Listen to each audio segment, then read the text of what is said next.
You feel seen? Like you feel like emo seen, or like you feel like I feel like you were calling me out there, looking directly at me with that comment. Is seen even still a thing? Like, not seen, but like seen, like the other version of emo.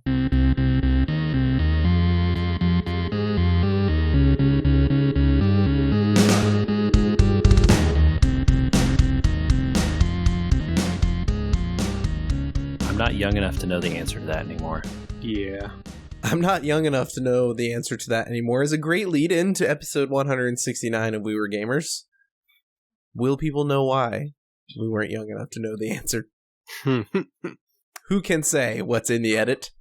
Only time will tell. I'm not too young enough. Hey, how do I let me try this again. Do you know what a separated shoulder is? Ow, yes. It sounds bad. I didn't actually know what it was. I thought it was like somewhat dislocated, but not all the way dislocated. But it's actually, they should call it a dislocated collarbone. I'm not young enough not to get those when I fall down on my shoulder. Uh-oh. You dislocated your collarbone? So there's like a ligament that holds your collarbone to your scapula, which holds your shoulder joint together. Shoulder bone's connected to them. Yep. Mm-hmm. There's actually 3 of them that hold it together, and one of those just snapped in my shoulder. That sounds exceedingly painful. It's not as bad as you'd think. There's also I have what they call a slap tear, which is like a tear in the labrum of your shoulder. Okay. Yeah. That one's more painful than the other thing. Don't fall on your shoulder as an old person. Welcome to We Were Gamers, a podcast about getting old. Other than carpal tunnel, games won't hurt you back. That's all I have to say. Welcome back, JJ. Hello. And Michael, how you doing? Pretty good. I had a long weekend away, vacating/camping. What did you guys get up to? Had some dinner with the family. It was nice. Had a little birthday celebration for both my wife's father and my mother, who happened to have birthdays very close together. Nice. We had a big family dinner. It's great. Let's see. As for us, what did we get up to? There is a pop-up in downtown Disney, which Disney has. They've converted the ESPN zone since it shut down and turned it into a big Disney-themed pop-up. So we went to that, which was fun. And what else did we do? My Wind Ensemble had a concert, which was good. Nice. Yeah. We don't hear nearly enough about your wind ensemble on this podcast. I feel like we should hear more. I just putting it out there, not for now, but just in general. Like, it's just okay. Forget it. I'll bring it up. No, I'll bring it up again in a couple of months when our Christmas concert's coming up. Yeah. There we go. Plug your stuff. That's what's important. Yeah. Get them tunes. Holiday tunes. Yeah. All right. We Were Gamers, a podcast about trying to play games, even though we don't have time. What games did we have time for this week, guys? I played some stuff here and there when I had a chance. And y'all want to hear about the continuing adventures of Kratos' bad father and his son? Bad Dad Simulator? Yeah. Have we improved as a dad? Did Kratos listen to our advice from 2 weeks ago? I don't remember what the advice was, but I remember that we came away saying, like, come on, don't just be a jerk all the time. And basically call your son by his actual name. He has a name, right? Sorry. Yeah. He definitely used his name in a couple climactic moments, as like he's clearly worried now because he's,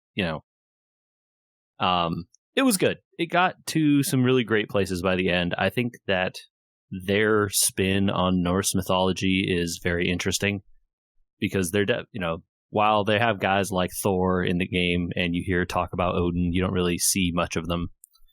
other than like, oh, the legends of what they did and all this sort of stuff. So it's interesting to see, when gods do show up, right? Kratos being a god himself. It is very interesting the way they have spun the various legends that maybe from casual knowledge of Norse mythology to see what they have done with them here.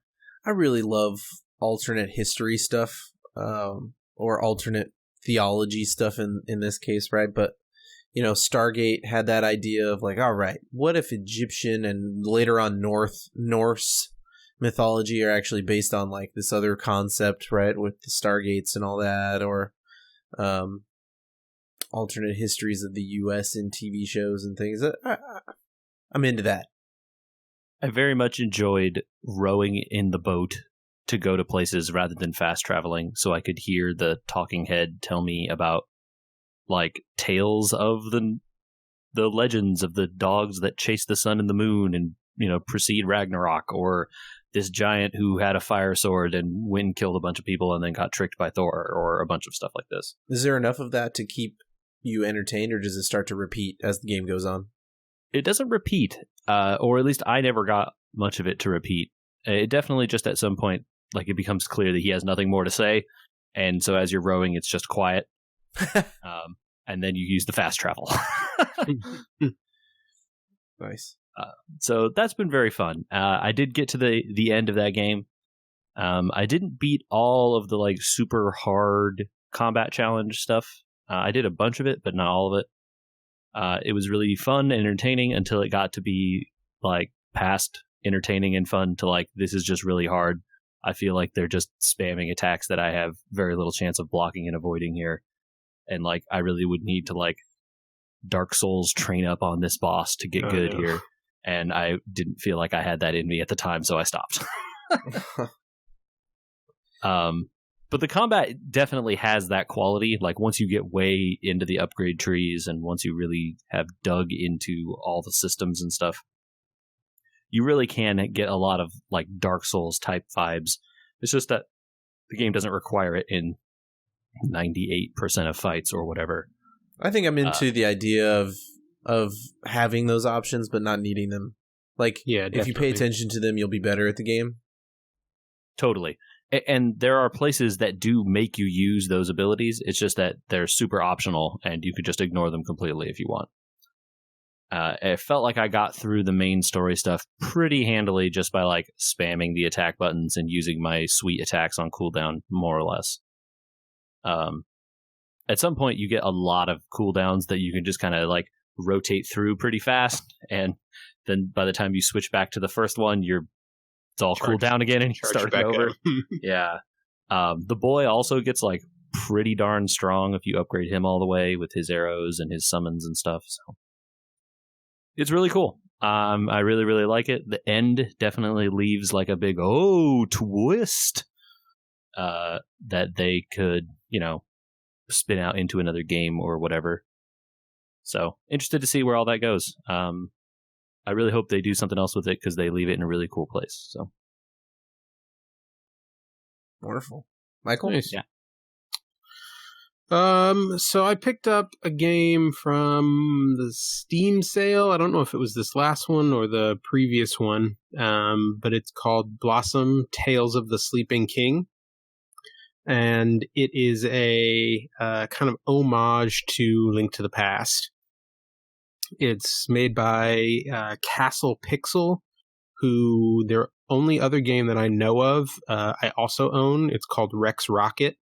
And it is also an homage to Super Metroid. That one's more of a platform, 2D platform shooter. But their style is sort of that 16-bit pixel style that is very reminiscent of playing through games on a Super Nintendo.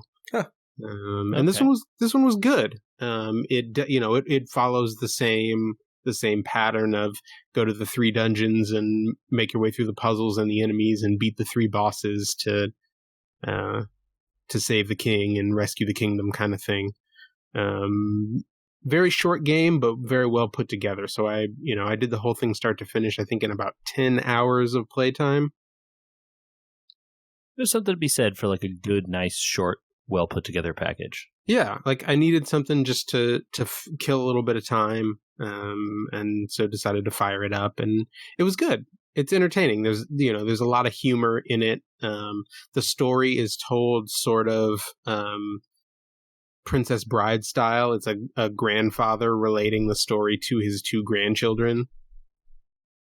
I thought for a minute you were going to say that the story was The Princess Bride, and I was like, what? I would love to play a 10-hour game. That would of be The Princess awesome. Bride.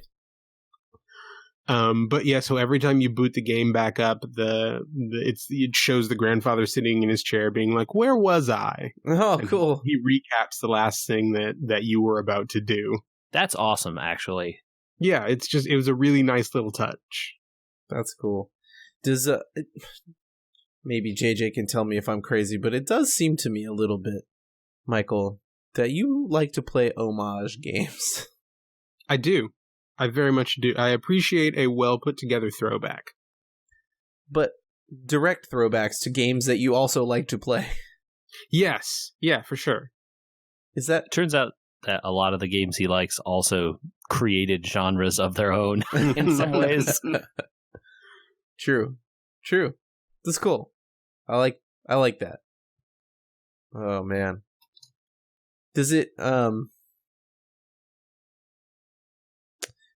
mean, so the style of it, I'm trying to like phrase it, doesn't leave you kind of thinking, with it being short, they line up the artwork and everything else enough for it to feel like a complete package, though, is what I guess I'm getting at. Yeah, they do. They do a good job of that.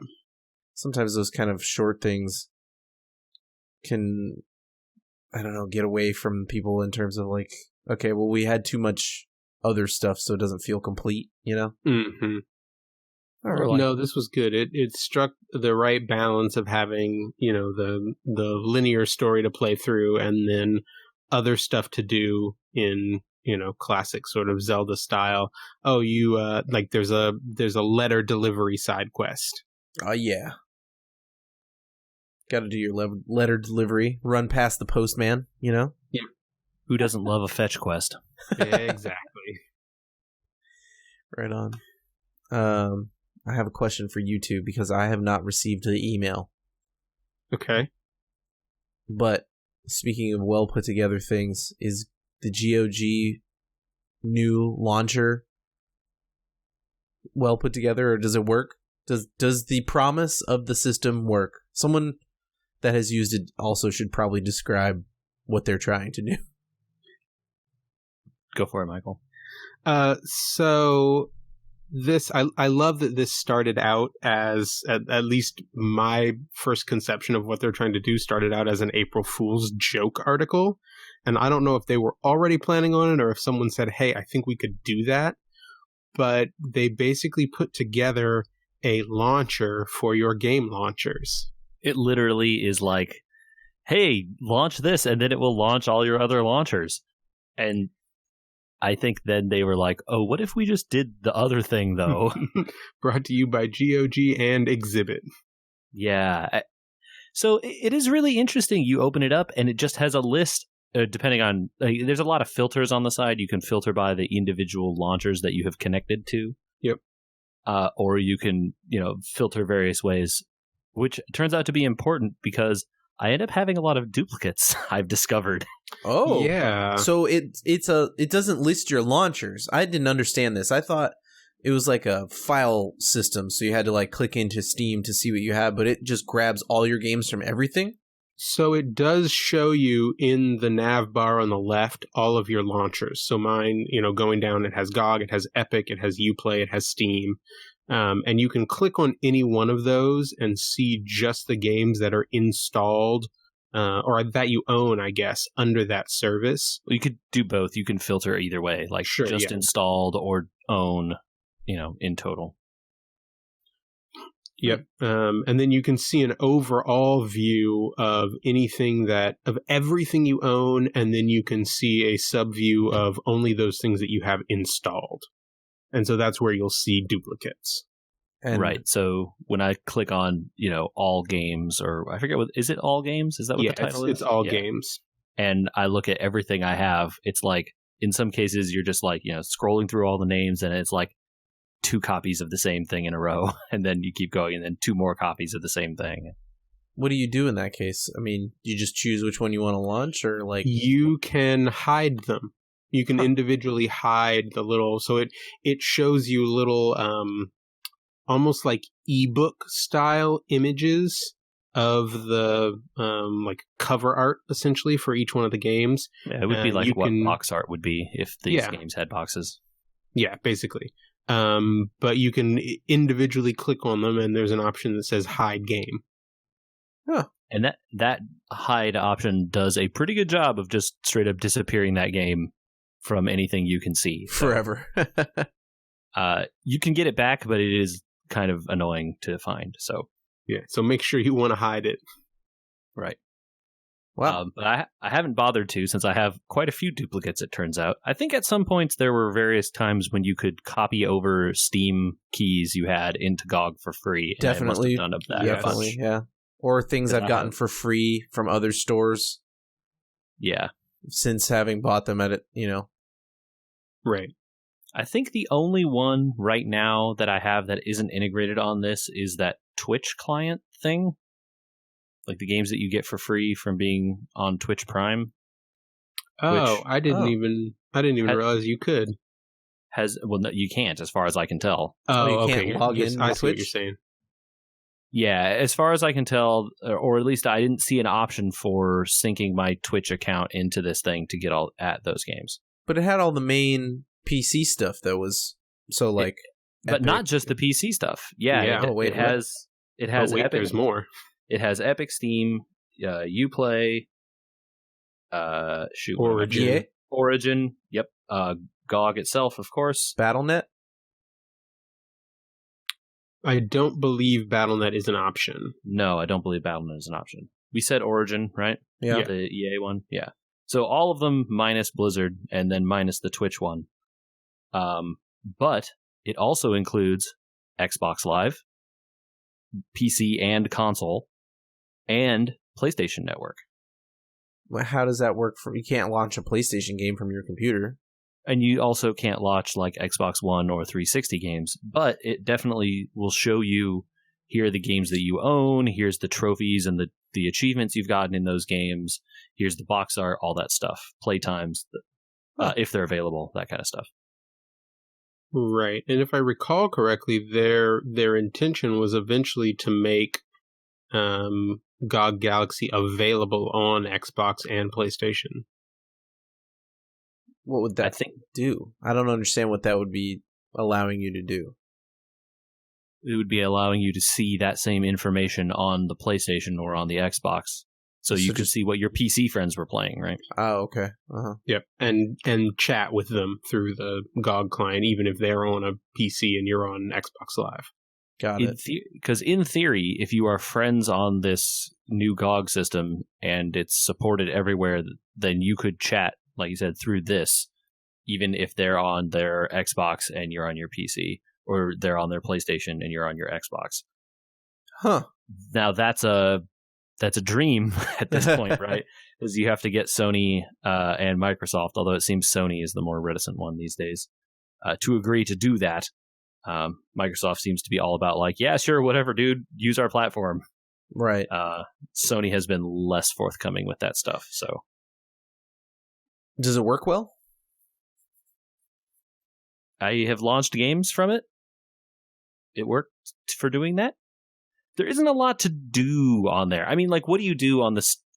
So the one thing it is not a good storefront. It's an okay storefront for GOG, and that is the same storefront that they have for everything else. But it is not a storefront at all for any of the other stores, as far as I can tell. And yeah, well, that makes sense. They want to sell their games. Sure. But it means that it kind of hampers you if you want to use it as an all-in-one thing. You'd be like, oh, I want to go see like what's on sale on Steam today. Well, I have to open Steam, Steam directly as opposed to this thing. So, if what you want to do is show me every game I own and let me choose one to play, this could certainly do it.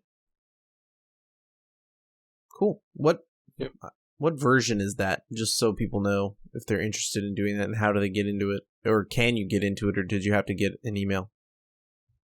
I believe it was an invite-only beta. Right. And so I'm not clear if the beta is opening up for more people, or when, or if. Yeah, it's listed. The versioning is listed as 2.0.4.10 closed beta. Right. So it is GOG Galaxy 2.0, the closed beta here. The rest of us seem to be on 1.2 point something. Yes. All right. Yeah. But it seems pretty good. I'm excited to see what happens when this thing rolls out a bit wider. And they have talked about some of these features as like coming soon in their roadmap and not that far away in theory. Right. So I do really like the box art icons. Yeah, they're pretty. On one page rather than, just a list on the side. Yeah, there are ways to view Steam that way, that it shows box arts, but I don't like how they do it, and a lot of the box arts aren't filled in a lot of cases. For some of us with larger libraries, it just box arts is tedious because it just takes forever. Yeah, I can see that. And you can change the settings so it is just a list. Oh, okay. Yeah, there's a good amount of configurability in there. Yep. Such an amazing amount of positivity for a storefront on a computer. It was interesting you mentioned Microsoft and how they're willing to work with everybody. They're trying to get their games out there pretty much any way possible. They're expanding that Game Pass thing to be on PC now. Ori and the Blind Forest is going to go to Switch. GOG is trying to interact with everybody. As far as I know, the only things that are exclusive to their store are things they've made, like Thronebreaker and Gwent. Not even Witcher. And Thronebreaker is not exclusive anymore. I think that's on Steam. Oh, that's on Steam. See, I'm wrong. Yes. I'm already wrong. It feels like we've been shirking our duties a little bit on talking about the Epic Game Store. Uh-oh. I just want to know. I mean, we talked about, this is interesting, and they're going to provide options for Steam, but we're a little worried about how they're going to do it. And now it definitely seems like maybe people are upset at them for how they've decided to go about doing it, which to me seems to be throwing tons of Fortnite money at people to put stuff on their store exclusively. Yep, that seems to be pretty fair. Sounds right. That seems to be their business model, which I think some people have qualified as maybe, I don't know if it's, I don't see it this way, but maybe it's bullying people into... The thing I've heard thrown around a lot is that it's anti-competitive. It's 100% that way, right? And my response to that is, hello, this is capitalism, and the people with the most money get to decide what happens. Yeah, if they accept that payment, there's nothing illegal about this. You can totally do it. There's nothing that requires you to take their money. Absolutely. I may not like that they're doing it, but it's not like illegal or wrong of them to do it. So it's weird in the PC space to be talking about exclusives. I mean, yeah, I think EA that's tried what it, rankles I guess. A lot of people. I mean, yeah, EA stuff doesn't generally come out anywhere else other than EA, or EA's launcher thing. Blizzard does it. Yep. I think people are annoyed by the fact that the PC is becoming multiple platforms when there's only one box right here. Yeah. Like it's not like I'm buying a separate box like my PlayStation over there, or the Xbox, or my set-top Apple TV or whatever. Right. It's one computer. It's the same one. Yeah. Why is this getting fragmented like this? And the answer is money. Of course, the answer is always money, right? Yeah, and this stuff is a business. Like I said, we can disagree, or we can all agree that maybe it's not awesome that they're doing this. There have been many, or at least I've seen several developers say that, like, hey, we took this deal from Epic because they're giving us a lot of money, and it's going to allow us to keep making the games that we like. And then when their period of exclusivity runs out, we'll just put it everywhere. Y'all can play it then. And it's like, okay, well, if they're just kind of like enforcing mandatory waiting periods, I can live with that. I'm not above buying a game a year later. I feel like we do that all the time. Yeah. We absolutely do that all the time. The whole point of this podcast at multiple points, right, has just been like, JJ, you just played God of War. How many years old is that game? It came out in like early or mid 2018, I think. So yeah, about over a year old, I think. You probably got a good deal on it, is why you bought it. Yeah, it was $20. That's a pretty cheap price for a game that was $60 when it came out. Right. Yeah. What we're saying, friends, is a little bit of patience will save you a lot of money. And frustration on who cares where things are exclusive to if they're only exclusivity windows. I mean, people should be used to it, I guess, from, you can only play Mario games on Switch and that. It just feels, I don't know, someone's arm wrestling their way into a space that has been maybe also anti-competitive before this, right? Steam was the only game in town. Now somebody else is there, and they're playing with a different set of rules than Steam did, which was sell games cheap as best as possible. Yeah, and I think to play devil's advocate here, the Epic, I don't know who they are, the founders or whoever runs that store, Epic, the company, will argue that, well, because Steam is so monolithic and so had such control over the marketplace, we have to do these deals, otherwise no one would look at us or would ever pay attention to our store. And maybe they're partially right. I don't know. We can't speculate on what would have happened if they coulda, shoulda, woulda something else. We don't have to like it. Well, it certainly got them attention. Absolutely. And, if you can say one thing, people know what the Epic Game Store is now. Yep. So that's a win, right? It was interesting that they didn't stick with the free games as the draw, but I think I understand it because I can't remember the last time I logged in to get one of the free games. I mean, they're still doing the free games thing. Yeah. I think that was the shocking thing. Yeah, it's every 2 weeks. Yeah. I think they roll out something new every 2 weeks. Well, it got my attention because they bought up the people that make Rocket League. Yeah. And they're putting Rocket League exclusively on Epic Games and also removing loot boxes from it, which is odd for the company that's making money on loot boxes. From Fortnite, yep. Fortnite. Something we were both... One is...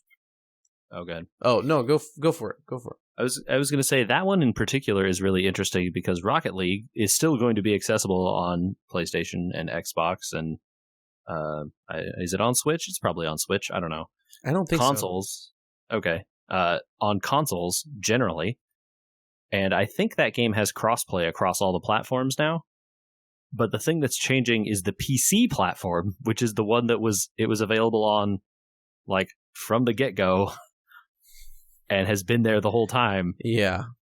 And that's the one that's changing? That's so weird. I think to me is like the weirdest, move. How many people are playing Rocket League on PC? I guess maybe it's a lot. I don't know. So that's a weird one. And especially because it's transitioning off of the other store and on to this store. Seems like that's maybe a more permanent move. A lot of these other ones, they're like, exclusive windows and stuff like that. It's a lot easier to parse there. Well, so something else that's not an exclusive window, Magic is moving over there permanently? So they are, they being Wizards of the Coast here, is releasing the Magic the Gathering Arena client on the Epic Game Store. Now, they have said that you will continue to be able to download it directly from them, as you have been, however long it is this thing has been out. Out of beta, whatever, a year or 2 years or however long it's been. It's probably only been a year. So you still have the option there of not going through Epic. The client itself, once you have it, isn't going to require Epic logins or any, send any of its data to and from Epic. Okay, good. You still all send it to Wizards, but it is just a way, at least the announcement said that it's basically, hey, this is a way to put our product in front of people who aren't really looking for this. Because they're, browsing for other kinds of games. Hey, this is a game. Maybe they're interested in it. So, okay, I guess. I'm guessing there's some amount of money that changed hands there to do that I don't think you can just get stuff like this for free. So, okay. I think that I told this to both of you earlier before the podcast, and I think Andrew's response was the correct one. That's all well and good, but shouldn't they put it on phones instead? And yeah is the answer to that. It's just really is that space, that card game space, is made for I just want to play a hand. Yeah, but what will I do when I have 700 tokens of 1/1 birds and I'm trying to attack with? I don't see how they would ever do it. I also don't. I don't begrudge them for not launching with it. I don't begrudge them if they told me next year, hey, we tried it just doesn't work. I just find it hard to sit down and be like, all right, a night of magic without playing my friends. And guess what you still can't do in that game? Play your friends.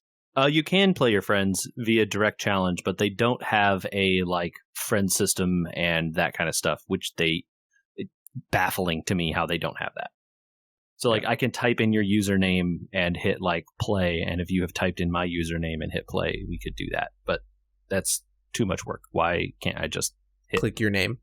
Yeah, come on. Two franchises I love, Oddworld and MechWarrior, also have announced either Windows or exclusivity. Do we know on those two? I don't know. What is the Oddworld game?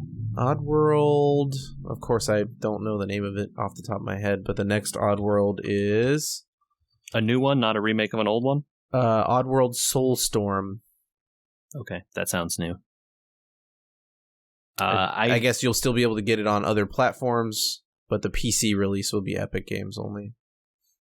And that seems to be kind of how their thing has done. If you're releasing on non-PC platforms, it's all do whatever you want over there, but Epic is buying your PC launcher exclusivity or something. Because it makes the language really complicated to talk about, right? You're not talking about PC platform exclusivity, because the PC platform is still a box that it's like the PC launcher. I don't know. It's very confusing. It is confusing. It seems to be following a trend, though, because it's the same thing that is happening with television. Everybody's sort of splintering off into their own, little space of these are the things that we have that you can't get anywhere else. That's a really good point. Yeah, you're right. I mean, the trouble with that one, too, is, and this is where you're going with the PC, I guess, a little bit, but if I know that I want to watch something Disney, I click the Disney app on my phone, right?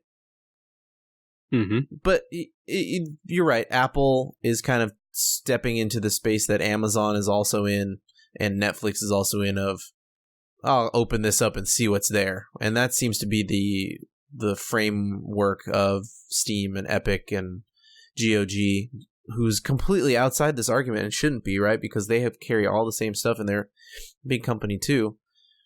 Yeah, if I know I want to play a Blizzard game, I go to Battlenet. But if I don't know what I really want to play, I'd probably open Steam or Epic or, GOG and see what I got. I think the reason that GOG has been, it has always kind of been the little brother to the other marketplaces is that they still support that DRM free, no, what do you call it? No DRM on their games. And while that's a very laudable goal, I think a lot of publishers are we don't want to take part in this because of that. Yeah. I don't think that they're that far behind in terms of what they carry, though, these days. Usually they get everything eventually, but on day of release or whatever, it's not there. Okay. Well, I feel like we all have a very economically focused, rational argument for I'm not sure that we like this, but A, there's nothing you could do, and B, there's nothing you really should do. I don't know. Do you buy into any of the hyped up conspiracy theories about spyware or, I guess they mentioned China too and all these things that are kind of out there? I'm sure that they are gathering as much information about you and your computer and the games and stuff you have installed as they are able to. Steam, don't kid yourself, Steam is doing that too. Yeah, I was going to say, how's that any different from what anyone else? All that stuff is being done, under your nose on your phone and everything else all the time. Yeah. So, hey, I bet your computer, if you're running Windows, is sending all kinds of telemetry data back to Microsoft unless you explicitly disabled it. I disabled all that stuff, and I wish you could find a way to do it in some of these apps. I don't know if you can. I think you probably can't in some of them, which, anyway, so, there's that stuff happening all the time. So, I think a lot of what that kind of conspiracy stuff is just like people very clumsily figuring out how to do that stuff on the Epic Store so that they don't, they don't make it obvious that what they're doing, because the whole point is to collect data, give you free stuff, because that's the it's the model somehow, is like data is worth money. Yeah, I don't get it because they all have the same data, Right. So I don't know. I don't think like the spyware stuff and the China stuff is like that big a deal. Hey, guess what? Like part of Epic is owned by Tencent. Tencent's a Chinese company. Tencent owns like 50 billion things. They have so much money and fingers in all these sorts of pies. People complaining about that. Why do any of them play League of Legends? League of Legends has a ton of money invested by Tencent.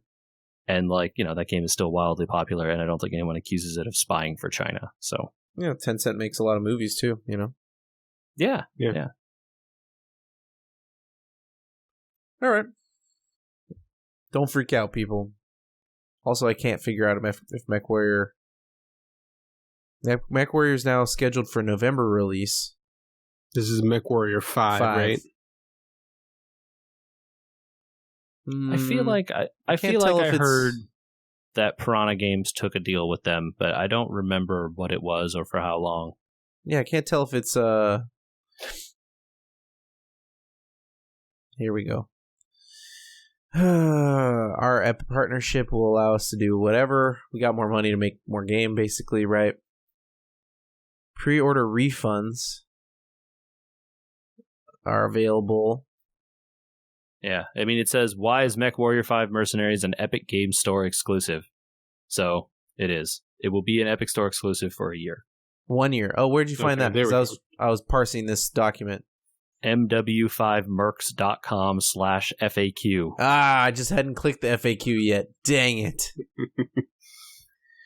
All right. Well, there you have it. Yeah. It's a world of exclusivity. I mean, even Ninja's now exclusive, right? Right. Yeah.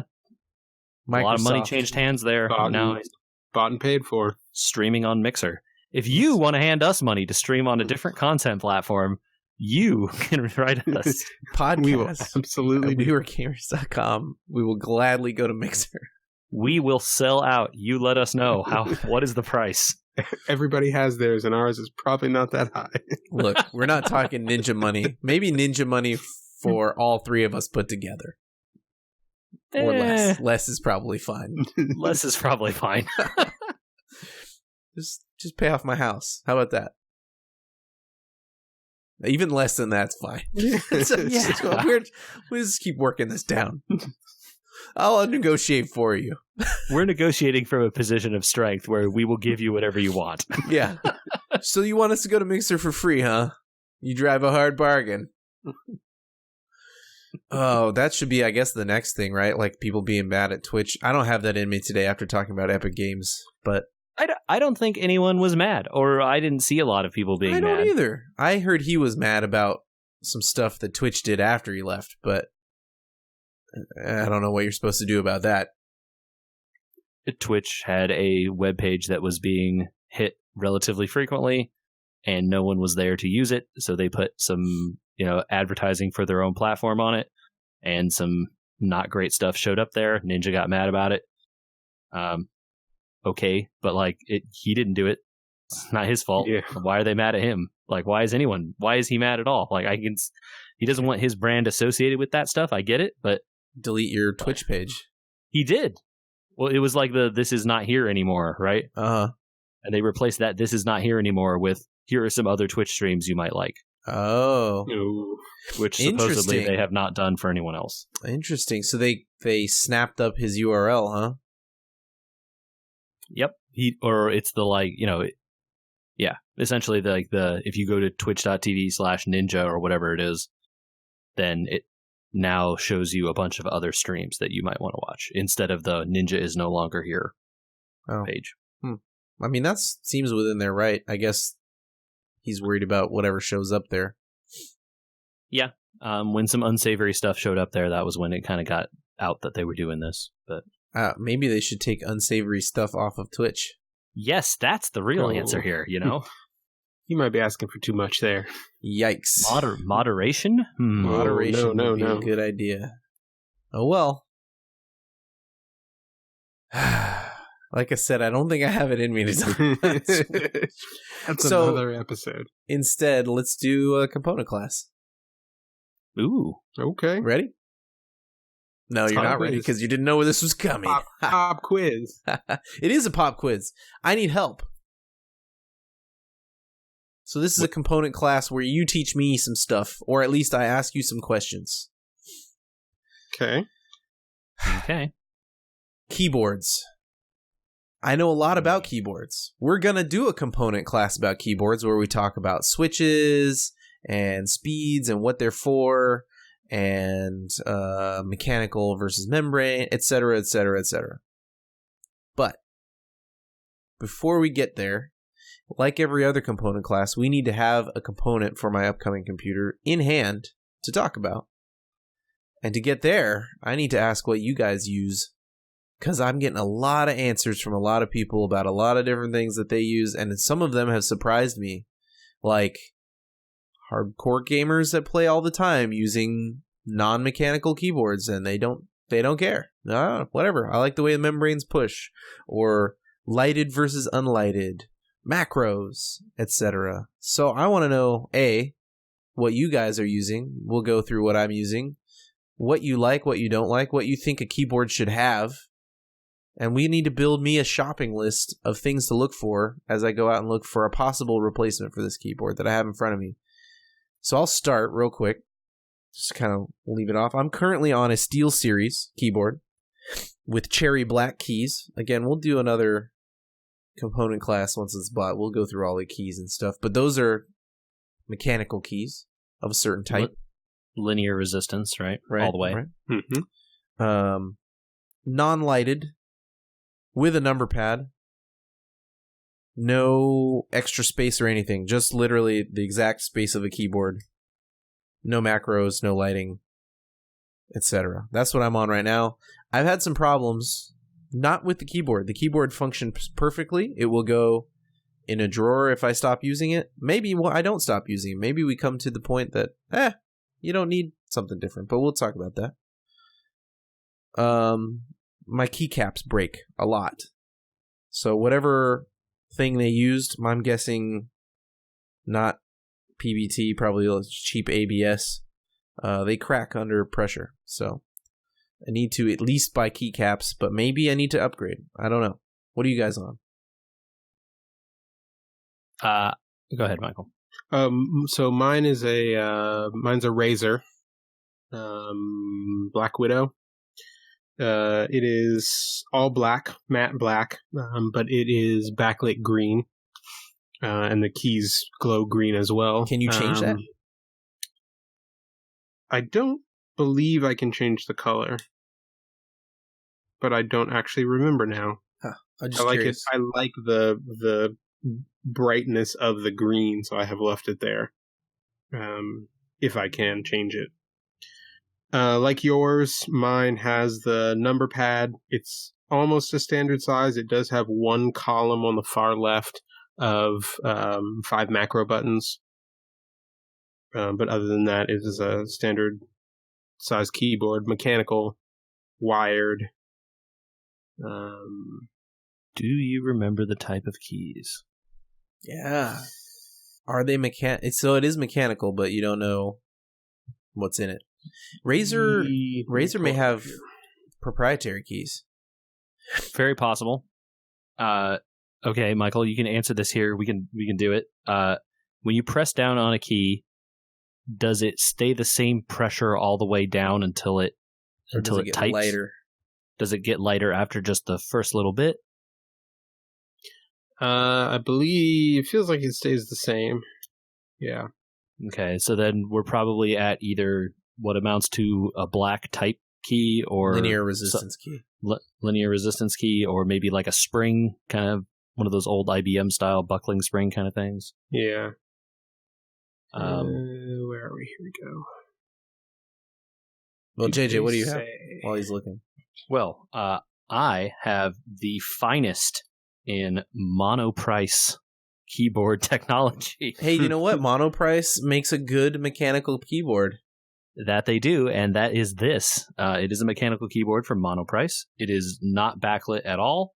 There are 3 buttons for like numlock, caps lock, and scroll lock, I think, that have little lights on them, and otherwise no lights on the keyboard at all. No, key lit, nothing. Sounds very much like my SteelSeries. It's very minimalist. And it is cherry black, so again, linear resistance. Oh, just like me. All the way. Okay, cherry blacks. Mm-hmm. Which, by the way, are, even though there's a bunch of us talking about them on this podcast, pretty rare, I find. I feel like most people don't like them. No, a lot of people use blues and... I was going to say blues and like browns and reds are the ones I hear about people using the most. And we will talk about what all this means when we do it for real. I hate to do it like a different time, but I think it's interesting to kind of like put people in the deep end a little bit and do some shopping for what components are kind of interesting in a keyboard. And then we'll do the breakdown of what it all means later. Yeah, no macro keys. It does have the NumPad. Yeah, same. Yeah. I like a NumPad. It is useful sometimes. It can be useful in a case where like you really want to hit enter or something while also using the mouse, because it's right next to my mouse hand. I can just like have the mouse real close to the keyboard and boot the enter with my thumb or something. You want to know something weird and nerdy? I liked it because when I was playing Hearthstone, trying to in the good old days of laddering up, when you really had to focus because you needed to know if you had lethal, I had my calculator open a lot to tally lethal. I never got good at the calculator, like NumberPad stuff, but I do like having it there. I think it's good for like numlock and stuff like that if you need that. So macros, short explanation would be you can create keybinds or like multiple keystrokes at the same time. Michael, you have them. Neither of us have them. JJ, have you ever found a game where you need them? Or Michael, have you found a game where you love having them? I have never set mine in anything that I have played since I have had this. So right. I know the application that generally they're used for, and the answer is MMOs. Yes. Right. And almost always that's the case where you hear someone has, I have my, some of my skills bound to this stuff, or like this one opens my bank tab, or this one is my Hearthstone, that kind of stuff. Not too often do I find them useful outside of that, which is why I bought this keyboard. But you can also do stuff like, I press this one and it opens Spotify or whatever. You have it launch programs and stuff for you. Oh. Usually they're like, or at least some of the software is configurable to do that kind of stuff. Interesting. So, yeah, you can find them outside of software. Right. So it doesn't have to be in a specific game to have a function. It could just be globally at the OS level. It's like adding a... what do they call those? The dedicated... this is another thing that I'm asking if we need on a keyboard. Dedicated media keys. Yeah, I don't have them, so I don't find it that useful. But if you're listening to music a bunch of the time, having a way to plus and minus that would probably be pretty helpful. I just have a receiver for my speakers, and I just turn my sound up and down there. So yeah, mine is all done with there's a function key on the keyboard, and it has audio controls. Play, fast forward, rewind, mute, volume up and down, bound to the some of the F keys. Yeah, mine are on the F keys too. Yeah, I think that's fairly common in on keyboards where you don't have separate buttons. Gotcha. Do any of you guys' keyboards have like other inputs? So like extra USB ports or headphones or microphones or any of that? No. Mine has all of those, Oh. and I love having a USB port in the keyboard. What do you use it for? Because I use it for my wired controller. Oh. And it's nice because the tray that my keyboard sits on is wide enough that I can just sit the controller next to the keyboard, and I run the cord, the excess cord, off the back of the tray. Okay. So when I pull the tray out, the controller's right there next to the keyboard, and it's plugged in. Ready to roll. Yeah. As they say. Somebody says that. Nobody else other than me, probably. Mine also has some of those. It's got a couple of USBs and a headphone jack and a microphone jack. Not like for the microphone that I use for this, so it wouldn't help. Also, my headphones are USB, so it also wouldn't help for that. But I don't use any of them. Though I have my keyboard on my desk, and it kind of would just get more in the way. So I would think like maybe a mouse plugged into there, but the cables on mouses are so long. I said mouses. That's not good. Yeah, if you use a wired mouse, which I do, then I would find that you're just again creating a bunch of clutter with the cable there. Yeah. Okay. But if you have a setup like Michael's or something where it's a tray and you can slide it away or whatever, that might be all right. So pass through. I have a wireless controller. So pass through. Maybe I don't need macros. It sounds like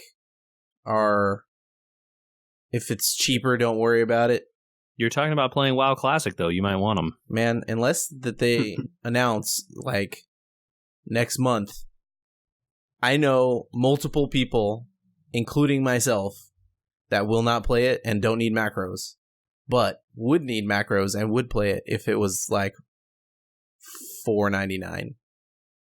I think you're going to be disappointed. I'm not disappointed because I know it's not going to happen.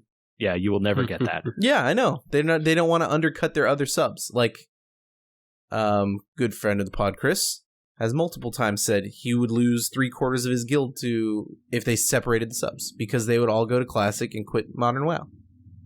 Mm-hmm. Well, yeah. Okay, Michael. Yeah. Did research determine what this is here? These keys? Yeah, so if you scroll down, I just sent you guys a link. If you scroll down on the link, they actually have a graph of force versus travel. Oh, we're not doing this today. This is the other one. I just want to know which one you have. Which switch? I have the green. Okay. So you have nonlinear switches. Yes. Yeah, these are clicky ones. Yeah, I think the yellow are the only ones that are basically linear. Yeah, the yellow are the linear ones. This is we got to get into all this later. We don't have time for this today. No, we don't.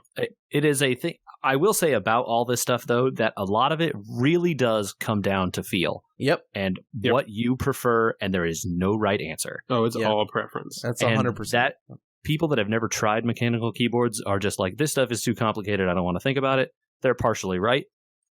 But also, like, when you get a good one that you like the feel of, it is very comfortable and really nice to play on. Or even just, like, type and do word processing and stuff. And I think that makes a big difference for people who have to do that stuff a lot. So if you are into that, you should definitely check it out. I can't tell if I need to make a change only in so much as I need better keycaps and I like the feel of my black keyboard, or if I need to switch to different keys. I'm on the fence about it. So that's where we're at. We haven't talked about backlighting yet. Obviously, Michael, you love your backlighting. JJ, you find it unnecessary. I land somewhere in it might be nice to have, but I don't know that I need it. Thoughts? Okay. That's what I expected. That's what we usually end the pod on. I generally don't want a bunch of light coming up at me from the keyboard because you have the two giant monitors in front of you that are giving off a ton of light already. I don't need like other light interfering with that. Yeah, that was what I was going to say, is if that's the kind of thing that bothers you, definitely go with the unlit. Okay. But again, that's also a preference thing, right? Like Michael likes it because he thinks it looks nice and his keyboard is maybe a bit away from and down from the monitor level.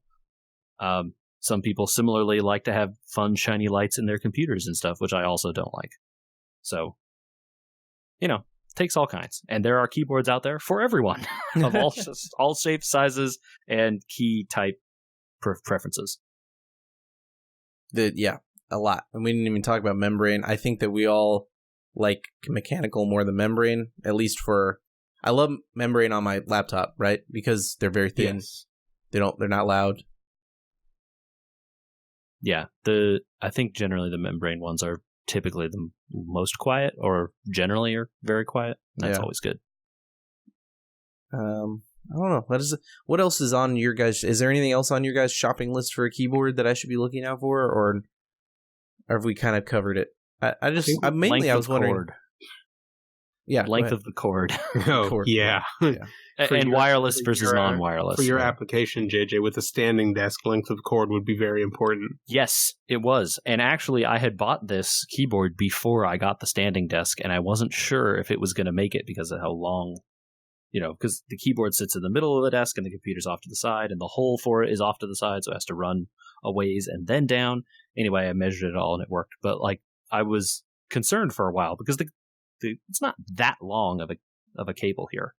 Some standing desks have the thing you can attach your PC to, so it sticks underneath. Yes, my case is too big for those. I looked into those for quite a while, trying to find one that would work. I couldn't find one. All right, well, I kind of got a feel, I think, for where people stand. I appreciate it. And the one thing that I wish, sorry, no, the one thing I really wish was that there's an easier way for people to try this stuff. Oh gosh, right? Like a Micro Center had a keyboard station.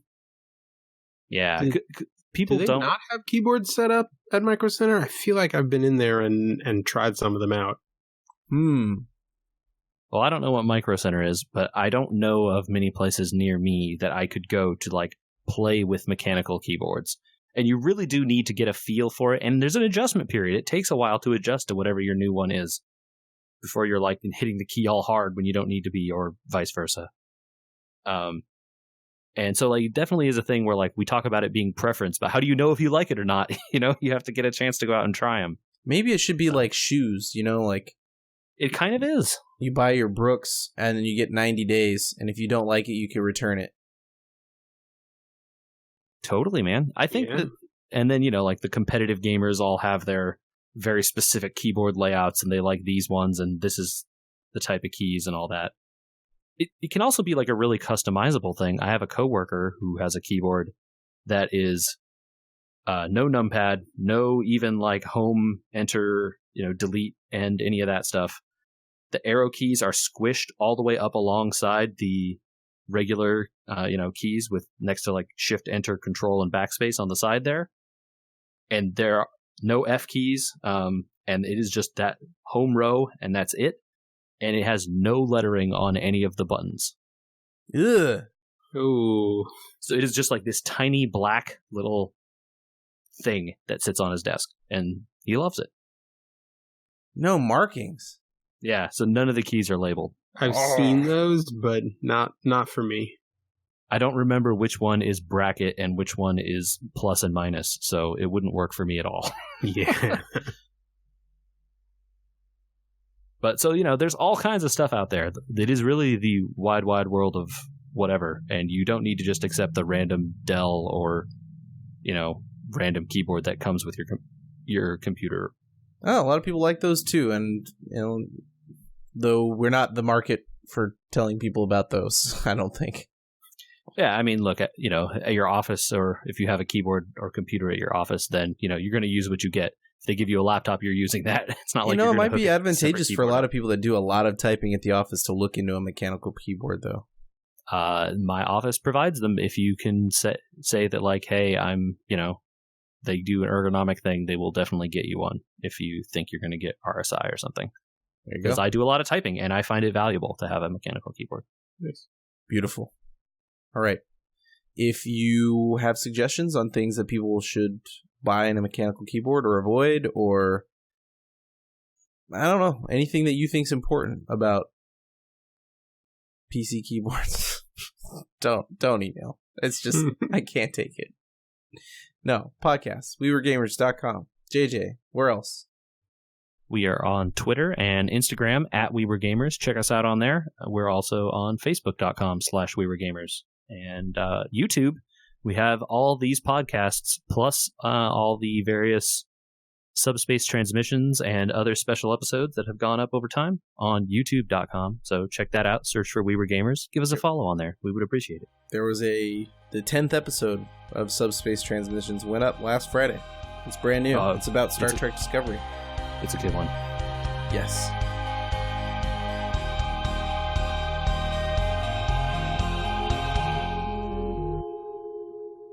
The gun's on the table. It has to be used by the third act, JJ. Yeah, man. Chekhov's injector.